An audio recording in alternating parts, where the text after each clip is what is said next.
And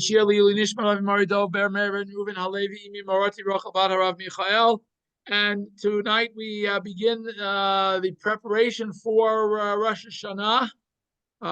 This Shabbos, of course, is Shabbos Mevorchim. As Parshat Rei is always either Shabbos Rosh Chodesh itself or Shabbos Mevorchim of Chodesh Elul. And we really begin in earnest the mitzvot of Sefer Devarim. Re'eh, Shoftim, Ki Tetzei. The next three parashot are mitzvot, mitzvot, mitzvot, one after the other. Positive, negative, Bein Adam Lamakom, Bein Adam Lachavero, all different kinds of mitzvot. The Parashim try to figure out why these mitzvot are selected, but we're not going to get into that tonight.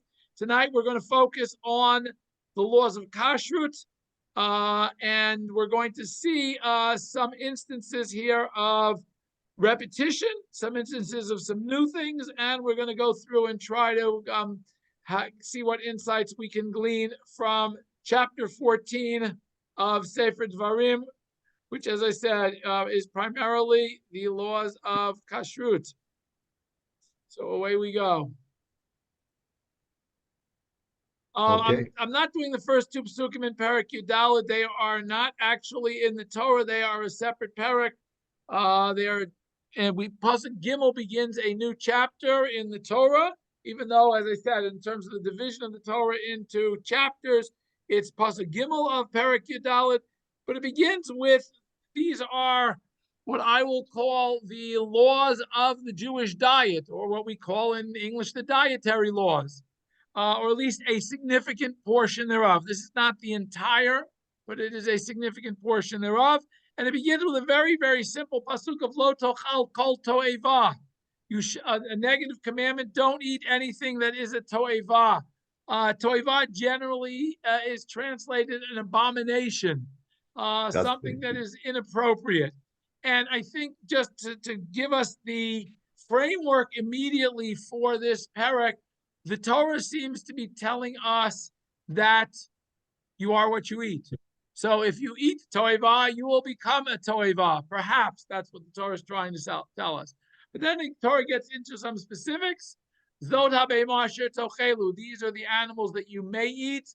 Shor sechasavim v'seizim ayolu tzvi v'yachmor v'yakov v'dishonu t'ova zomer.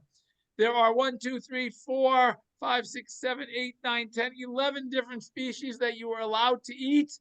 11 different species of animals. Translating them, again, some of them are very easy to translate. Others are a lot more challenging in terms of what exactly is the translation. And we're going to see that even more as we go further on in terms of ability to translate versus inability to translate. However, generally, most of them we understand shiur would basically be an ox, a bull, some type of bovine. Sechzavim is sheep. Seizim, goats. Ayal is some type of antelope, gazelle, whatever. Tzvi v'yachmor. Again, these are all different types, perhaps, of antlered creatures. Whether they're reindeer, whether they're other types of animals, good question. But all of these are included. And now, interestingly enough, the Torah doesn't stop by just giving us a list. The Torah is now going to give us identification marks. And any animal that has a hoof that is split, and the split, it is split completely into two separate sections, not into claws, not into toes, but two sections, a hoof that has two sections.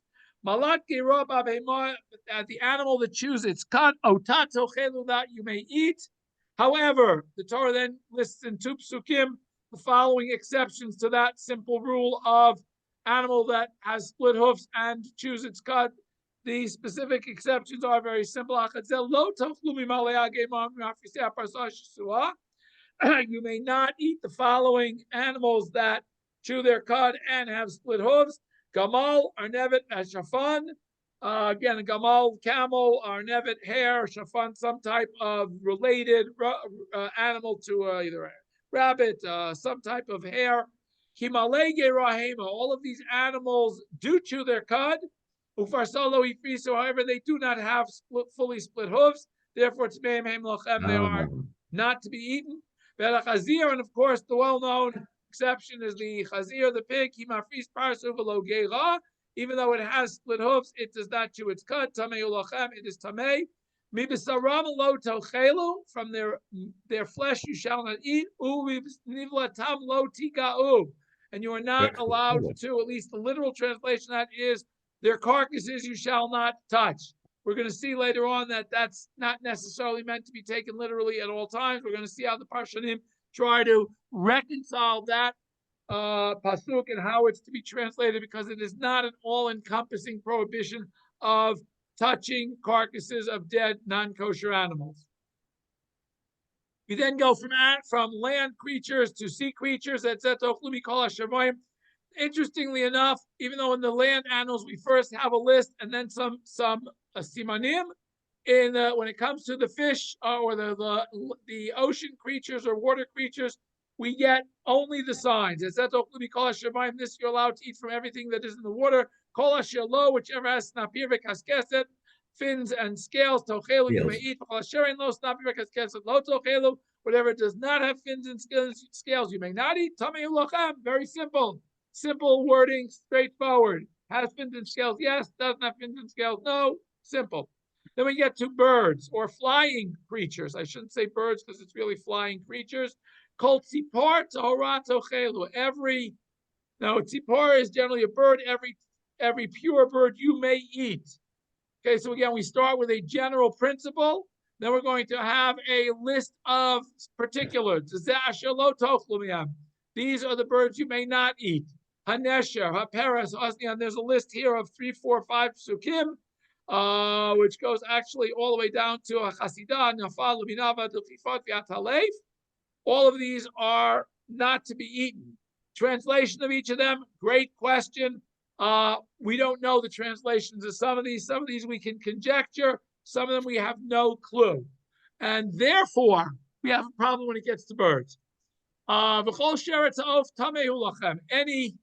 sheretz of an oaf, in other words, something that is not necessarily a bird per se, but something that flies, that may be an insect, for example. Tamei are not beaten, lo yeochelu, they may not be eaten. However, called oaf tahar tochelu. Any oaf, now again, it's interesting, we started with tzipor tahora, and we're going to end with oaf tahor. You're allowed to eat any oaf that is tahor, and we'll see how the parshat deal with that. Then finally, after we've been given a list of all of the different creatures that we are allowed to eat. By the way, interestingly enough, we're going to do a comparison of the same parsha that is in Vayikra. We have a very, very similar parsha in Parshat Shmini, which also talks about animals we're allowed to eat and not allowed to eat. We're going to do a comparison in a minute. But then the parsha ends with one more section, which actually has 2 different halachot in it. Lo tochlu kol nevela. We are not allowed to eat an animal that is a nevela. Nevela definition is an animal that has died by some method other than shtita, other than ritually being slaughtered. We may not eat. You are to give it to the stranger in your midst to eat. Or you may sell it to a non-Jew. You are a holy nation to Hashem. And that seems to be the end. And then finally, we add one last aspect of kashrut. Lo tivashel gediba chalev imo. We are now allowed to cook a kid. And this meaning not a kid, your child, meaning a kid, a goat kid. B'chalev imo, in the milk of its mother. Okay, and we're going to see that even though it literally here talks about a goat and its mother's milk, we're going to see that prohibition. By the way, we've seen it twice before in Sefer Shmot. This is the 3rd time it appears in the Torah, exact words. And we're going to see how the Parshanim relate to those 3 times in a moment. Okay.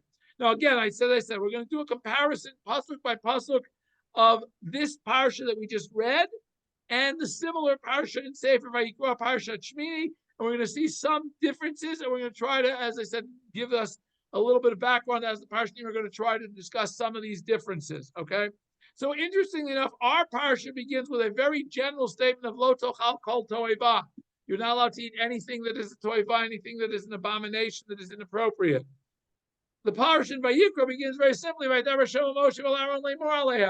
speaks to Moshe and tells him the following: Daber el b'nei Yisrael lemor, tell the Bnei Yisrael, Zodach hayasher tochlu mikol habehemah asher al haaretz. These are the animals you're allowed to eat from the animals. Now, interestingly enough, we also begin with Zod habehemah asher tochelu. These are the animals you're allowed to eat. But there it says Zod hachaya. Again, in Vayikra it says Zod hachaya. Now, chaya generally in the Torah refers to a non-domesticated animal. Behemah generally refers to a domesticated animal. So we see a very different, interesting right here in our parsha. We are told Zod habehemah asher tochelu. These are the animals you're allowed to eat. Whereas here in our parsha, it does not differentiate between chaya and behemah. And yet, if we go to the list, we're going to see that some of these animals that are listed are not necessarily domesticated or domesticatable even. And they are listed. So we're going to see, as Rashi will point out, that the behema in our pasuk is a little more inclusive than the behema in Vayikra, because the behema in Vayikra specifically refers to domesticated versus non-domesticated. Okay, that's one difference. But again, notice these are very different. In Vayikra, there is no list. The list of kosher animals that we're allowed to eat is given only in Sefer Dvarim, not given in Sefer Vayikra. Now, again, we also have to put the background here. This is Moshe's farewell address. We're in Dvarim. And we're going to see in the next 3 weeks, as I said, mitzvah after mitzvah after mitzvah. The primary theme of the mitzvot that are included in Sefer Dvarim, some of which we've seen already in Vayikra or Shemot or Bamidbar, and others which we have not. General principle is Moshe is reviewing those aspects of the mitzvot that they haven't been practicing for the last 40 years, perhaps, or new things that they could not have practiced in the desert, and therefore we are repeating them there. So, for example, here, I would suspect that the vast majority of these animals, specifically the wild animals, may not have been found in the parts of the desert they were in, so they might not have had them. Also, we have previously in our parsha the whole concept of whether in the desert they were able to eat regular meat or they were only allowed to eat meat that they brought as a korban. That's a whole discussion among the parshanim as to what was in terms of what meat were the Jews in the desert allowed to eat. And there's an opinion that says that in the desert they only ate offerings. Any animal that was brought as a shlamim, or for the kohanim, any animals that were brought as a chatat or an asham were allowed to be eaten. And those animals were clearly delineated as being either shiur, an ox, or some type of seh, either a goat or a lamb. So therefore, we didn't need a list of animals that we could eat, because the only animals you were allowed to eat in the desert were the animals that were being brought as karbanot. So therefore, in Vayikra, there's no need for the list. It's only now when they're about to enter Eretz Yisrael that they need the list. And when Moshe is reviewing the laws, that he gives us this list of animals that they should select from. Now, then again, in both places, you'll notice the wording in yellow is exactly the same. Interestingly enough, in our parsha, it adds one word. It says shosash shesa shetei parasot. That when it's split, the hoof has to be split completely into 2 separate pieces. That word 2 does not appear in Vayikra. Okay? And interestingly enough, we have an extra word, hashisua. Shisua means completely and totally split. Then it lists the gamal. Now, interestingly enough, in Vayikra, it lists the gamal, the shafan, and the arnevet, and 3 separate psukim. Each get their own pasuk. The gamal, the shafan, and the arnevet each get their own pasuk. Whereas here they're all 3 grouped together in one pasuk, again for brevity. Whereas there it's the first time they're being taught that halacha. They're each listed individually. Here for brevity, Moshe groups them all together. But in both places, the chazir, our friendly chazir, gets its own pasuk. Okay. Now, interestingly enough, the concept of mibsaram lo tochelu, you're not allowed to eat. Well, the general thing that we end up with in the chazir gets its own full pasuk. Here it only gets its own half pasuk. So it's combined with the mibsaram lo tochelu, v'nivatam lo tiko. But again, the wording very, very similar. After we gave the list, the principles of split hooves and chewits cut are repeated in both places, and the exceptions are listed in both places. And again, the wording virtually word for word. Okay. Then we get to the fish. Fish, very interestingly enough, wording seems to be almost exactly the same, except that in Vayikra it's much longer. Here it's very, very brief, 2 short psukim. In Vayikra it gets 4 psukim to basically repeat this whole concept of, again, same thing. These are the signs you need. It doesn't matter what type of water it's in. It doesn't matter whether it's a fresh water or a salt water. Doesn't matter. It doesn't matter whether it's Bamayim, Bayamim, or Nechalim. It doesn't matter whether it's a river or it's an ocean or it's a lake or it's a stream. Fish are fish are fish. And it doesn't matter. And again, but again, interestingly enough, the fish we're just told here, eat or don't eat. Whereas there in Vayikra, it emphasizes the sheket yulachem, that all non-kosher fish should be seen as something that is disgusting to us. We shouldn't even think about wanting to eat it. And again, kol asher ein lo snapi v'kaskes, if it doesn't have fins and scales, sheket yulachem, it should be disgusting to you. So that aspect of the shekets is added specifically to the fish in Vayikra. We don't see it here. Then we get to the birds. Again, interestingly enough, in Vayikra, it immediately launches into the birds you're not allowed to eat. We don't have anywhere it says you're allowed to eat everything else. That is implicit in the fact that there's a list, and these are the ones you're not allowed to eat, is the statement you're allowed to eat everything else. Whereas here it is specifically, it's not only specified once, it said kol tzipor tzarato chelu at the beginning, and then at the end it says kol of tahar tochelu. Neither of those psukim appear in Vayikra. We're only told what you're not allowed to eat, and we are to imply that everything else you are allowed to eat. Interestingly enough, as I said, with the animals, we have a list of animals you are allowed to eat. With the birds, the list is the opposite. The birds you're not allowed to eat. Fish only get a sign. The animals also get a sign. Birds, there's no simanim given in the Torah. The Gemara, the Chazal derive a whole bunch of ways that we can tell which birds are not kosher. However, because of the fact that many of the birds that are not kosher, we do not know what they are. We've lost them. There is the generally halakhic principle, and this is just a side note, is that we only eat those birds that we have a tradition that they are kosher, rather than saying, well, that bird is not one of these birds in the list, so therefore it has to be kosher. We don't rely on that because who knows what each of these birds mean? We don't. Okay. What about the turkey? I'm sorry? How did the turkey? I know there was a major controversy.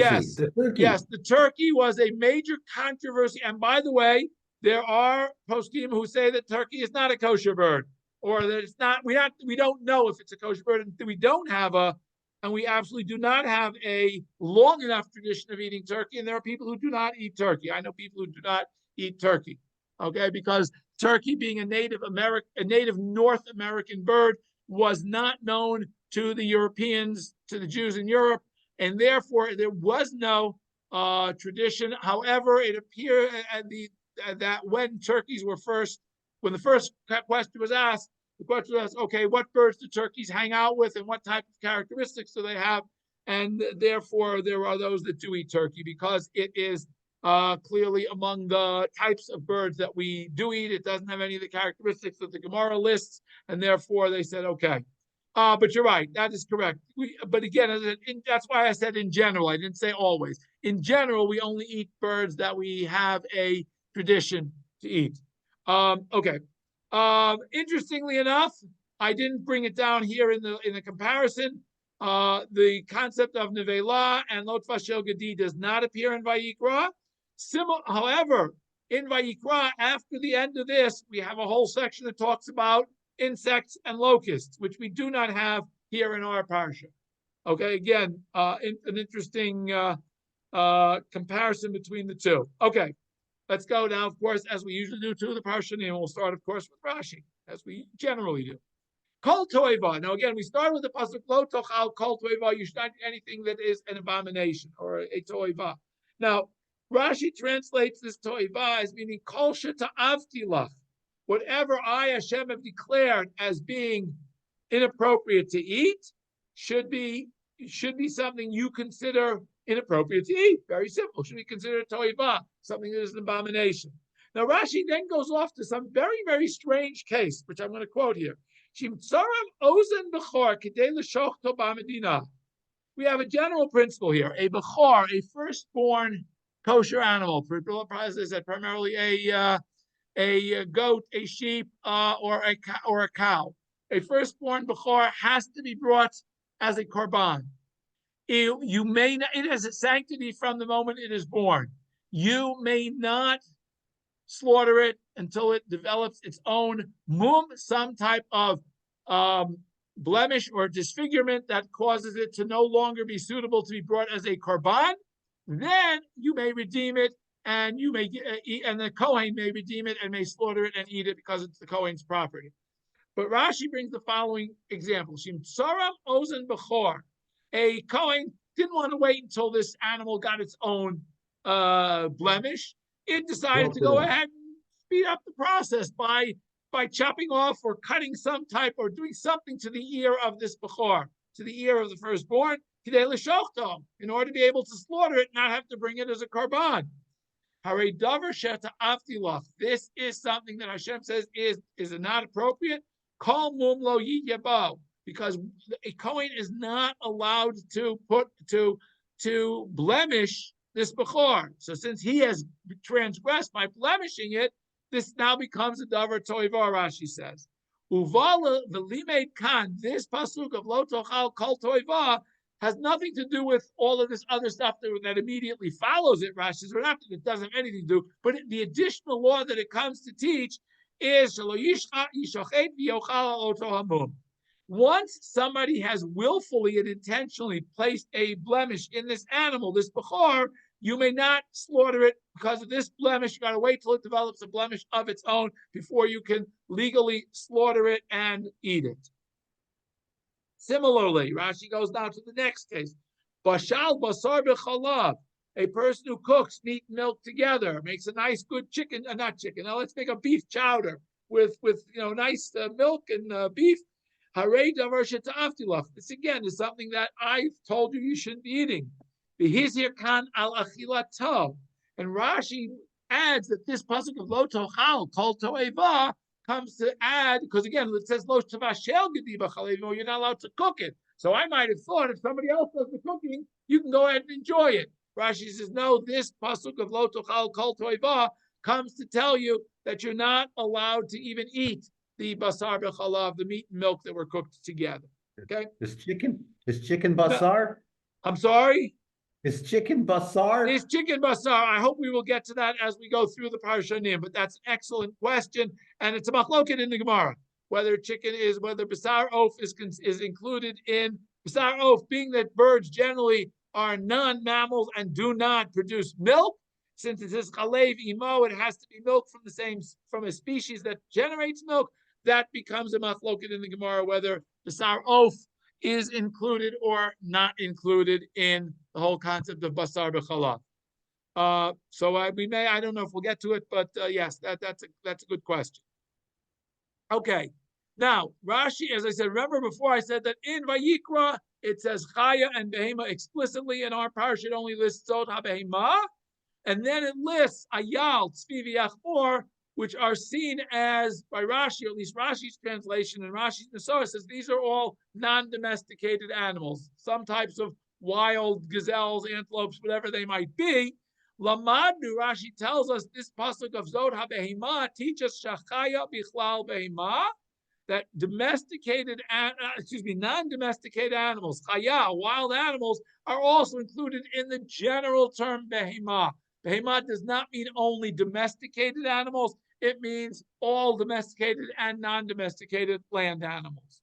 The Lamadnu, and it teaches us Behema v'chaya Tameya, by listing the kosher animals and not listing the non-kosher animals, it tells us that Behema v'chaya Tameya meruba min hatahora, that there are many more non-kosher land animals than kosher land animals. The vast majority of animals are not kosher. Because the Torah, by listing to keep it easier to remember, wants to give us the shorter list. That's why in the birds there are fewer non-kosher birds. That's why the birds are listed. There are more there are fewer kosher animals, and that's why the kosher animals are listed. Because we might have thought, well, why if it's listing the kosher animals, why doesn't it just list the kosher birds? That's Rashi tells us this is why it always lists the shorter list to make it easier to remember. And this, by the way, Gemara says when you're giving lessons, you should always try to find the briefest way to say what you're going to say, even though you're going to repeat it again, but be brief in saying it. Don't be long-winded, because people will not remember. So the briefer you are, the easier it is to remember. Mafreset, Rashi says the word mafreset means seduka, split. V'shosat, and shosat means chaluka b'shtei tziparnayim, that it has two different, basically fingers or fingernails. Sheyesh seduka v'enu chaluka b'tziparnayim. It is possible to have a hoof that is split but doesn't come to a point, at the point of a hoof. Therefore, hitameah, that's not included in the split hoof. Split hoof has to be a split hoof that comes to a double split, 2 points. That's what Rashi is trying to say. Okay, bibehema. Now it says this is what in the animal. Now in the animal, what does in the animal come to teach us? Mashma, this comes to teach us that you are allowed to eat whatever, once you've slaughtered the animal properly and it's kosher, you may eat what is included inside the animal. A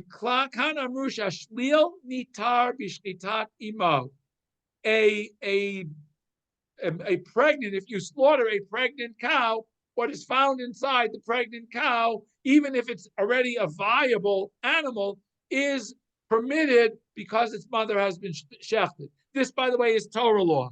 Again, depending on the level of development, if the animal is at a stage where it's almost ready to be born, when you've slaughtered the mother and it can live on its own, even though from a Torah perspective it no longer requires shkita, you can pop it on the head, slit its throat, do whatever you want with it, shoot it if you want, and it would still be kosher because it was in its mother's womb.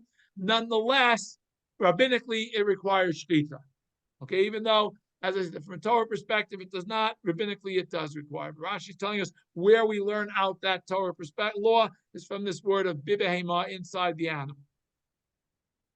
Okay, we're going to skip the next. Okay. Oh no, I take it back. We want to do that. Okay, hashisua. Hashisua means that it is split or formed. Biriyahi, there's a type of animal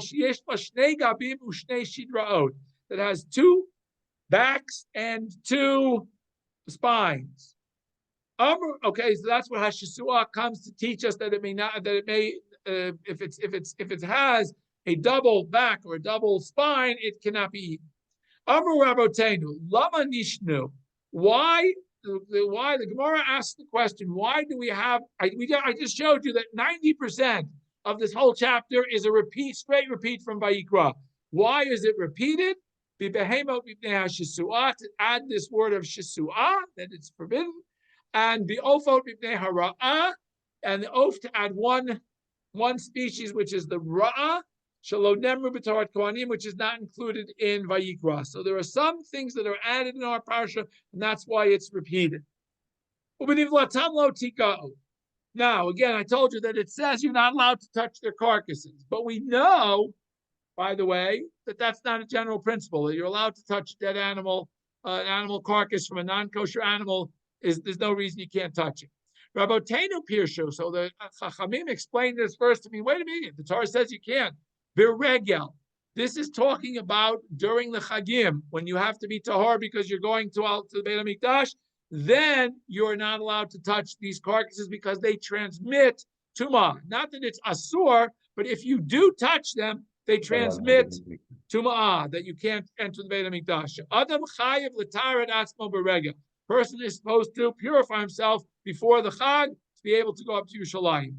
Now, Rashi wants to prove that it can't be talking about a general principle. Why can't it be talking about it that we're always forbidden to touch carcasses? If you would think that it means all year long that you're not allowed to touch, that doesn't make sense, because Talmud Lomar, because we have a pasuk that teaches us, and Morala Kohanim b'nei Aharon, that the Kohanim are not allowed to become tamei by touching a dead person, by coming into contact with a human corpse. Okay? Umat tumat hamet chamura. Tumat hamet, which is a very severe type of tumah, because it requires 7 days you're impure, and you have to sprinkle the dam from the paraduma, the ashes from the paraduma on you. So it's a very severe tumah. Kohanim muzharim v'ein Yisrael muzharim. Only Kohanim are not allowed to, are supposed to be careful not to contract tumat mate, but ordinary Jews are allowed to. Obviously, you got to have a Chaver Kadisha. Somebody's got to be in the Chaver Kadisha, right? However, tumat ha-nevela kala lo shkolshkein. So certainly, if as a normal non-Kohen, you are allowed to be metameh for a human corpse, you're certainly allowed to be metameh for an animal corpse. That's Rashi's proof that this pasuk will be divlatam lo tiga'u is not a general, is not a all year long full-time prohibition. It is only during the Chag that we are supposed to purify ourselves. Okay, now Rashi again brings down from the Gemara a very interesting halacha. The pasuk says, "Kol tzipor Torah tochelu." We are allowed to eat any tzipor, any bird that is tahor. We are allowed to eat. And what does that come to teach us? Lahatir mishulacha chibi mitzorah. Now we know that when a person has tzarat, his purification process involves 2 birds, one of which is slaughtered and one of which is sent free. And since they're called tziporim, Rashi says that our verse of tzipor comes to teach us the following. There are 2 birds. One is slaughtered and one is sent away. The one that is sent away, if somebody finds it later on, we don't mark it and say this bird is not kosher. This bird is kosher bird. It is allowed to be eaten later on by somebody else who might find it. However, what we're not allowed to eat is lesoret hashkuta. The bird among these 2 birds that was purifying the mitzvah that was slaughtered, even though it's a ritual slaughter, I would think it's a kosher bird. What's wrong with eating it? This pasuk specifically comes to tell us that that bird cannot be eaten. The one that was slaughtered because it was used in the purification ritual, its blood is used in the purification ritual, cannot be eaten, even though it was slaughtered properly. The one that is sent out, if somebody else catches it and slaughters it, they're allowed to eat it. Now, going back to here again, we have, interestingly enough, and I highlighted it up here and didn't focus on it because I wanted to wait till I got to Rashi, but let me just show you very simply. In the list, we have one place in our pasuk says v'hara'ah, we have 3 different birds listed here, whereas there in Vayikra list hada'ah v'haya. Okay? So we're going to see these 4 different birds. We have a ra'ah, an ayah, a daya, and a da'ah. 4 different names of birds. And Rashi's, by the way, going to say all 4 of them are related in the same family. Right here, we're going to see the Rashi. He's going to say the following. Okay, he ra'ah, he ayah, he da'ah, daya, he ayah. This one thing is all the same bird. The lama nikra shmo ra'ah. Why is it called the ra'ah, the shiur? Sheroeh biyoter. It can see has great vision. Again, what bird this is, I don't know, but it's one species of bird that has different names, but it has great vision. The lama he's ibachol shmotah. So Rashi wants to know, if it has 4 different names, why did the Torah need to list all 4 names? Shaloliton pitfon pet lebal din lachalok. So we should make this, the reason it lists it in all 4 names is to make sure that nobody will come up with a rationale why he's allowed to eat this bird. Because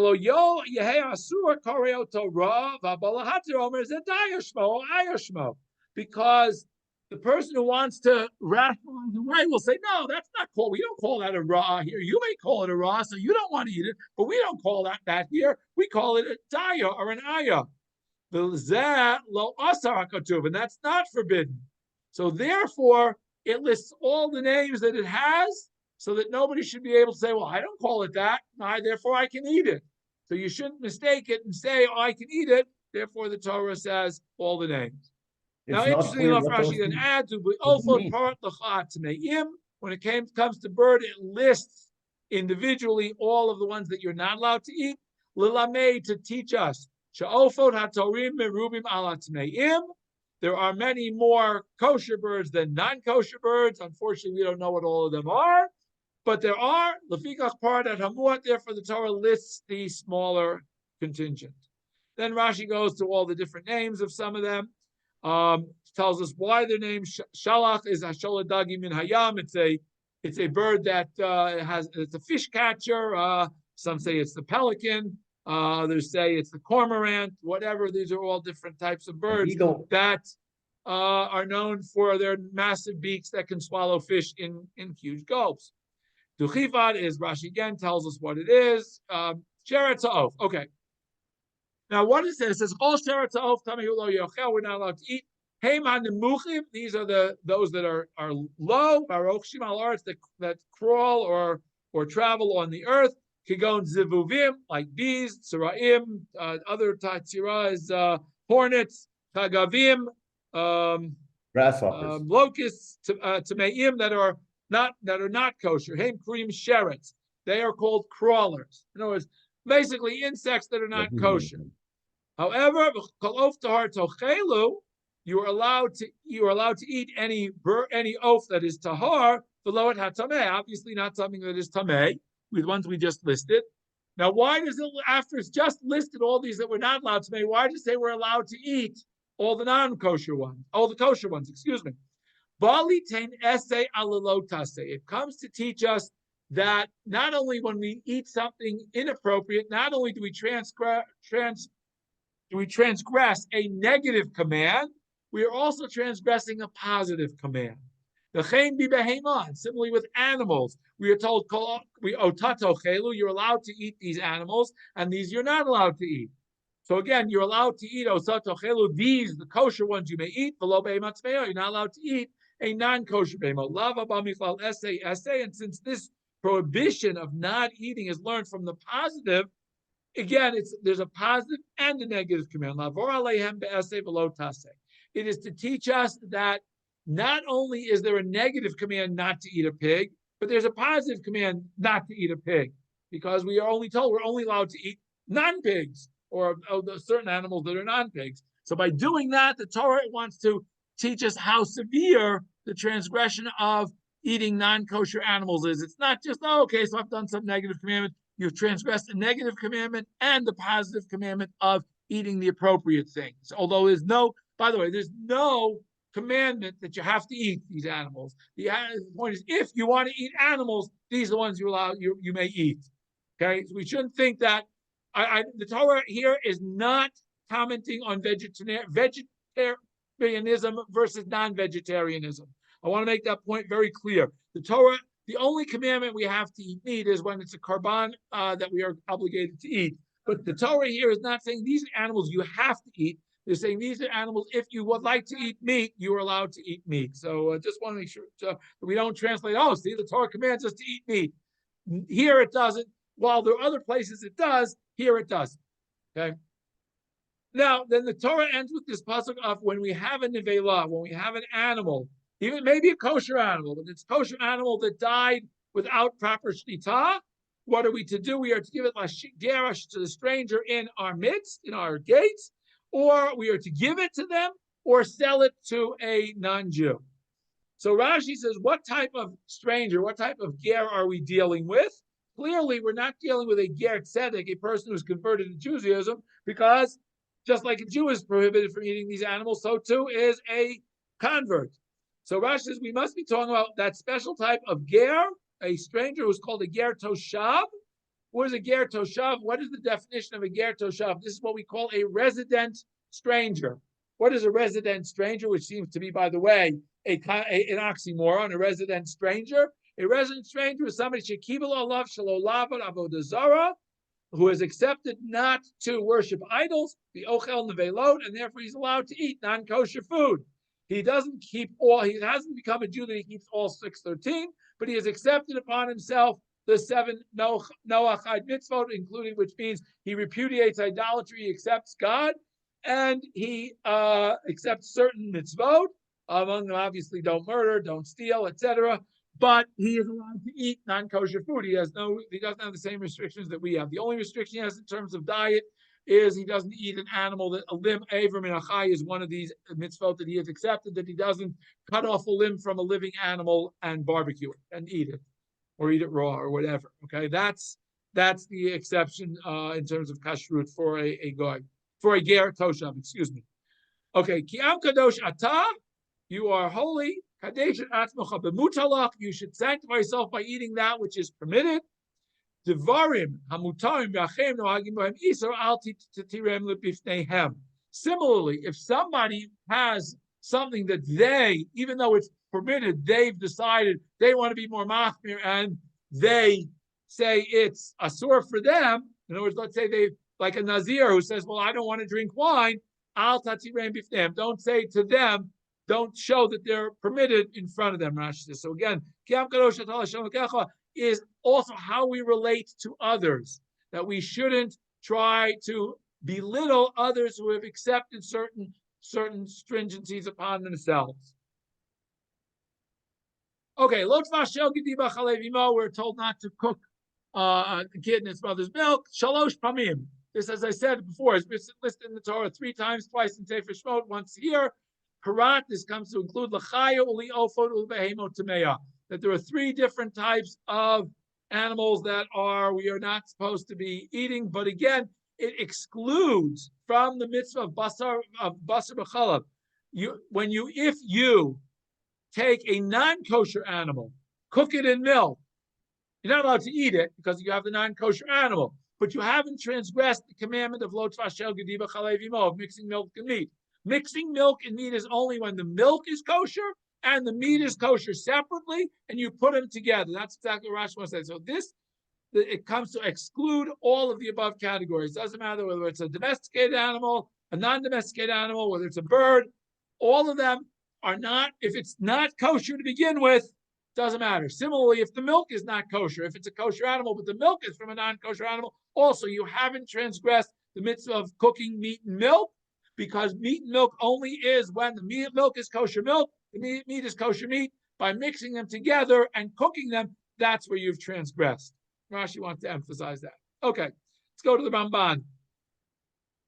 Ramban, again, lo tochal kol toiva. Again, the basic question is, what is this parsha adding to what we've already learned in Vayikra? Hinei rata lehosif bi'ur b'malachim ha'asurim. Our parsha Moshe is adding some explanations to the parsha we had in Vayikra of things that we're not allowed to eat. L'kach Amar, and that's why it begins with lo tochal kol toiva. You are not allowed to eat anything that is a toiva. Lahagid, to tell us, he called hane'esarim. All food that we are not allowed to eat, nit avim, they are something that should be disgusting, should be repugnant, l'nefesh hatahora, to the pure soul. That all of these foods, because Hashem has decreed we're not supposed to eat them, they should be that your soul, it doesn't want to accept them. It contaminates our soul by eating them. That's what Ramban is saying. So by doing that, that's why it says what called them to'eva. The Inyan called ti'uv, and again to go further, what does the word to'eva or ti'uv mean? Sin'ah, hatred, mi'us, disgust. The thing the king said was disgusting to him. Call ochel t'tayv nafsham. Whoever eats will impurify their soul. Ki hamalachim ha'asurim. Inappropriate food. Gasim yolidu. They lead to people who are haughty. Ove vatimo b'nefesh, and they have their souls are closed up. They don't have what we would call Yiddish neshama, that they are not willing to share. They become self-centered and inner focused, not inner meditative focused, but me focused. Kasher is karati bimkomo, as I've already mentioned before. Belkain amar od.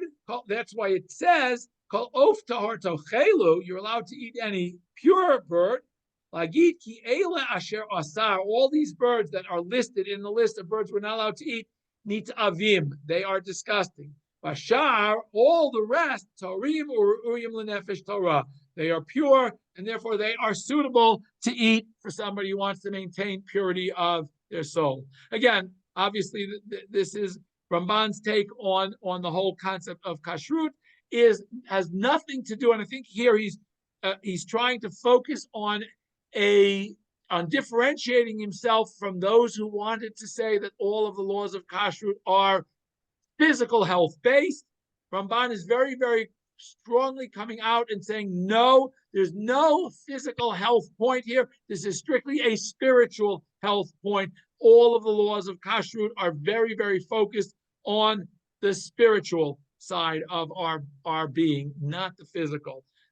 Okay, so I think that really is where I wanted to focus on, get that point out from Ramban, that he here is focusing on our spiritual health, our spiritual diet, because we are what we eat. And if we go through and understand, again, many of the parshanim try to go through each of the different types of foods that we are allowed and versus not allowed, and specifically in the bird. Generally, what the Gemara wants to say that the birds we don't eat are those birds that prey on other birds, that are not compassionate, and the birds that are domesticated or that generally are, and same thing, by the way, with animals. Generally, the animals we eat are herbivorous, not carnivorous. So this concept seems to be that when we eat animals that are violent and hunters and that type, then we imbibe and absorb some of that into our soul, and by impacting our soul, it clearly impacts our physical also. And I think that's, while again, as I said, there are those that want to say that laws of kashrut are strictly based on health reasons. I agree that they're based on health reasons, but not physical health. And that's why I wanted to end with this Ramban of the whole concept of kashrut is really to focus us on learning to control. If we go back to Gan Eden, the first mitzvah that Hashem gives, the second mitzvah actually, first mitzvah is Puravu, second mitzvah Hashem gives Adam and Chava is that we have to learn that we can't have everything, that there are things that we have to learn, that we have to be able to control ourselves. And again, it focuses on human nature. Human nature is we now have to eat. We're hungry. We have to eat. We're creatures that require food. We're creatures that have needs, and we have to learn how to harness those needs and curb them so that we are only eating within the boundaries that Hashem has set for us. And I think when we understand that aspect of the kashrut laws, and we keep kosher, not because it's the convenient thing to do, or not because it's the way our parents grow up, but that we understand that by keeping kosher, we are eating healthy food for the soul, and then we eat differently. We focus on our food differently at every meal.